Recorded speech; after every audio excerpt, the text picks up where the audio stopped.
So at this week's Warfield Worship Collective, we talked about the idea of being a house being built by God, a house that would stand the test of time, using that as an analogy for our lives, that we would have a life that stands the test of time.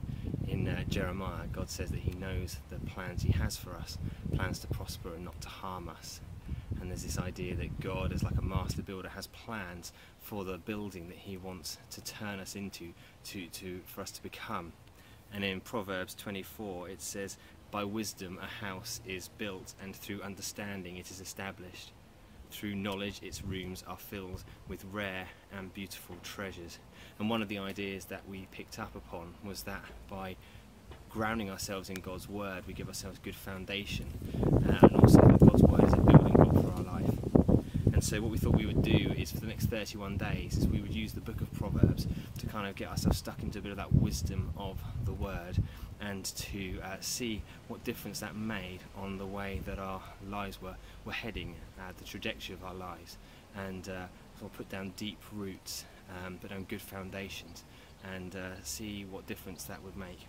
So I'd invite you to join with us each day in reading one chapter of Proverbs and asking God just for one of those verses in that chapter to come, sort of lift itself up off the pages, to come to mind, to speak to you, and then to make a note of that verse in some way. So you might want to post it onto our Facebook page or post it onto our Google Plus page.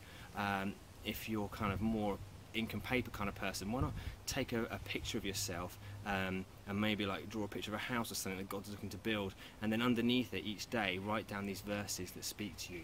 But do then share it with others, that we can pray for you, that we can support one another in this kind of process of growing, because we're not built on our own. Jesus says he will build his church, and so together we come together as church, and together we are built. So I'm really looking forward to this time together in doing this. I'm going to put some links below to get us started on Proverbs 1. Would love to hear how God is speaking to you. God bless. So we rise up with a song, and we rise up with a cry.